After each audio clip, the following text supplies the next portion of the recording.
Hugh Hewitt is a radio talk show host and a professor at the Chapman University School of Law. So now, Hugh, it is global climate disruption that we are suffering. Global climate disruption. I guess we'll have a global climate disruption czar. And they are hoping, I suppose, that this will change the nature of the debate in Washington. Could it? I think, Megan, good morning. I think that's exactly what they're trying to accomplish here. Whenever you've lost an argument, change the terms and try and start the argument again.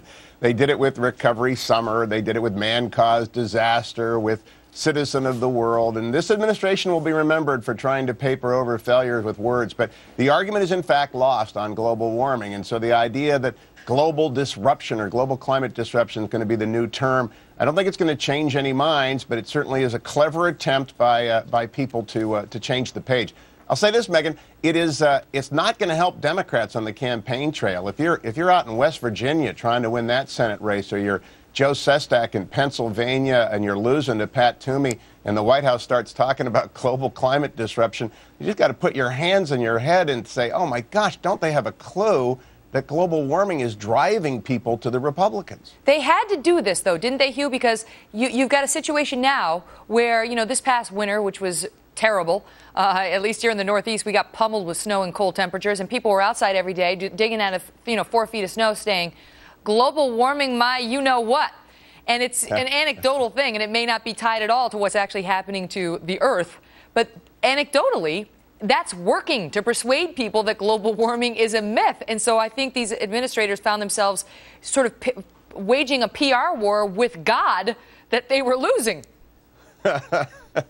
Yeah, in fact, I went in to get my haircut this morning. I hope you liked it. And I asked my barber, Jim, after I got done debating Mac about the Cleveland Browns-Chiefs game, I said, do you believe this global warming stuff? I knew it was coming on. He said, oh, nah, what a bunch of nonsense. And that reflects, I think, what is the popular dismissal of the overkill, the alarmism, the Al Gore extremism. I think Steve Hayward at the American Enterprise Institute said it best, and I'm paraphrasing here, that we know that temperature's gone up a little bit. We don't know how much man's responsible for it. We don't know if it's a bad thing. We don't even know if we can do anything about it. And that's just generally what people think. And when you get winters like you had on the East, or summers in California, it's been the coolest summer in many, many decades out here in California, people shake their head about this. Now, that's all anecdotal. It's not great science, but it's the way that people reason from experience. And I'll also say this, we don't trust this administration. It's Alinskyite. They use empty words like this. A tornado happens in Brooklyn, or a drought happens in Colorado, or there's a fire in California. We're afraid they're going to use global climate disruption as an excuse to get the EPA to start regulating, garage door openers. This group wants an excuse to touch every part of our lives. And so when they start throwing new terms around, we expect new regulators, new taxes, and new rules to follow immediately thereafter. Well, that was my next question to you. Is this somehow going to be tied to a renewed push to get cap and trade through the U.S. Congress? It passed the House. It got stalled in the Senate. It's being held against some of the House members who voted for it. But it appears that the Obama administration still likes it and would still like to see it law. And so is this step one? Let's rebrand the issue. Absolutely. When you've got Barbara Boxer as your poster child, you have a big branding problem. Now, she'll probably lose to Carly Fiorina out here because of global warming. But when you go over to Arizona, you get these Pelosi Democrats like the three Congress people who are up against Paul Gosar and Jesse Kelly and Dave Schweikart. Republicans are all running on global warming. The Republicans are saying, here we've got Pelosi clones who want to vote for cap and tax. You've got the EPA trying to regulate through the back door.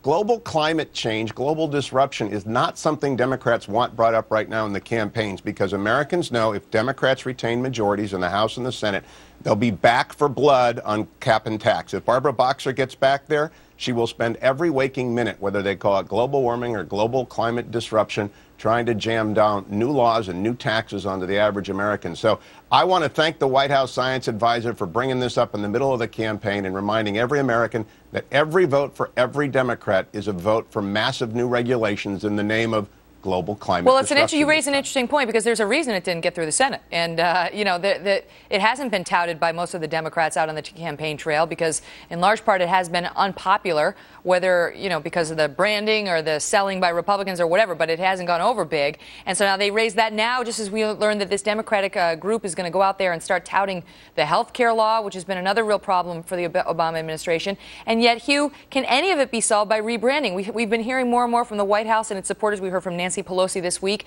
that now they're referring to them as the Obama middle-class tax cuts. The Obama middle-class tax cuts, which, of course, President Bush put in place, but now they've suddenly become President Obama's, so we're supposed to look at them differently.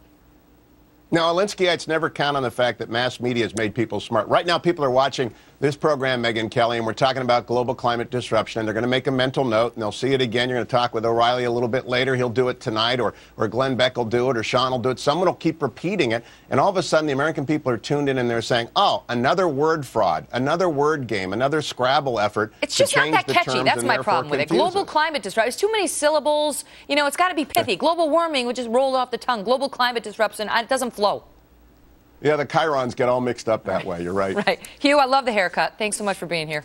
Oh, thank you so much, Megyn. All the best.